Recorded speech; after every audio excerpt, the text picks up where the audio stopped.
লা ইলাহা ইল্লাল্লাহের ফজিলত ও গুরুত্ব অনেক। এটি সেই মহান কালেমা যার জন্য আসমান ও জমিন তৈরি হয়েছে, সব মাখলুক সৃষ্টি হয়েছে এবং রাসূলগণ এসেছেন। এই কালেমা প্রতিষ্ঠার জন্যই শরীয়ত ও কিতাব নাজিল হয়েছে। এই কালেমার জন্যই দাড়িপাল্লা স্থাপন করা হবে, হিসাবের খাতা খোলা হবে এবং জান্নাত ও জাহান্নামের বাজার বসবে। মানুষ মুমিন ও কাফির, নেককার ও বদকার এই দুই ভাগে ভাগ হবে এই কালেমার জন্য। আল্লাহর সৃষ্টি ও আদেশ, সওয়াব ও শাস্তির মূল রহস্য এই কালেমা। এটি সেই সত্যবাণী যার উপর দিন প্রতিষ্ঠিত এবং কিবলা নির্ধারিত। কিয়ামতের দিন পূর্ববর্তী ও পরবর্তী সবাইকে এই কালেমা সম্পর্কে জিজ্ঞেস করা হবে। লা ইলাহা ইল্লাল্লাহ পাঠের ফজিলত অনেক। এটি ইসলামের মৌলিক কালেমা, যার অর্থ আল্লাহ ছাড়া আর কোনো উপাস্য নেই। এই কালেমা পাঠের মাধ্যমে আল্লাহর একত্ববাদের স্বীকৃতি দেওয়া হয় এবং বান্দা আল্লাহর সন্তুষ্টি লাভের আশা করে। এই কালেমা পাঠের কিছু ফজিলত হল, এটি একটি গুরুত্বপূর্ণ জিকির যা আল্লাহর নৈকট্য লাভের অন্যতম মাধ্যম। নিয়মিত এই কালেমা পাঠ করলে আল্লাহ গুনাহ মাফ করে দেন। যারা লা ইলাহা ইল্লাল্লাহের অর্থ জানে এবং এর ওপর বিশ্বাস রেখে মারা যায়, তারা জান্নাতে যাওয়ার সুসংবাদ পায়। এই কালেমা পাঠকারীকে শয়তানের কুমন্ত্রণা থেকে রক্ষা করে এবং নেক আমলের পাল্লা ভারী করে। যারা এই কালেমা 100 বার পাঠ করে, তাদের 10 জন দাস মুক্ত করার সওয়াব দেওয়া হয়। লা ইলাহা ইল্লাল্লাহ ঈমানের ভিত্তি, যা ছাড়া কোনো আমল কবুল হয় না।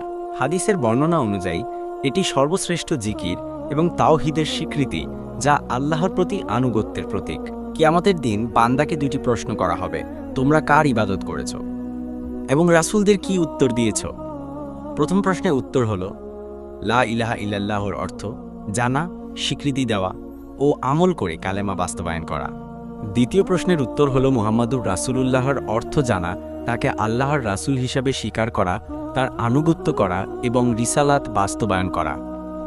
লা ইলাহা ইল্লাল্লাহর ফজিলত গণনা করে শেষ করা যায় না। এর ওপর দুনিয়া ও আখিরাতের সফলতা নির্ভর করে। এই কালেমার আমল সর্বোত্তম, এর সওয়াব অনেক বেশি এবং অনেক গোলাম আজাদ করার সমান। এই কালেমা পাঠকারীর জন্য শয়তান থেকে ঢাল স্বরূপ। যদি আসমান ও জমিনকে এই কালেমার বিপরীতে ওজন করা হয়, তবুও তা নুয়ে পড়বে। নূহ আলাইহিস সালাম তার সন্তানকে বলেছেন, আমি তোমাকে লা ইলাহা ইল্লাল্লাহর নির্দেশ দিচ্ছি, কারণ যদি 7 আসমান ও 7 জমিন এক পাল্লায় রাখা হয় আর লা ইলাহা ইল্লাল্লাহকে অপর পাল্লায় রাখা হয়, তবুও লা ইলাহা ইল্লাল্লাহ তাদের বিপরীত নুয়ে পড়বে। আর যদি 7 আসমান এক বৃত্তে পরিণত হয়, তবুও লা ইলাহা ইল্লাল্লাহ তাকে হালকা করে দিবে।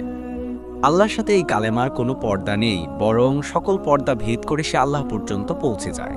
তিরমিজি আবু হুরায়রা রাদিয়াল্লাহু আনহু থেকে বর্ণনা করেন, নবী সাল্লাল্লাহু আলাইহি ওয়াসাল্লাম বলেছেন, যখন কোনো বান্দা অন্তরের অন্তঃস্থল থেকে এই কালেমা বলে, তখন তার জন্য আসমানের দরজাসমূহ খোলা হয়, যেন তা আরশ পর্যন্ত পৌঁছে যায়, যদি না সে কবিরা গুনাহ থেকে বিরত থাকে। এই কালেমা যে বলবে, তার জন্য তা নাজাত স্বরূপ হবে।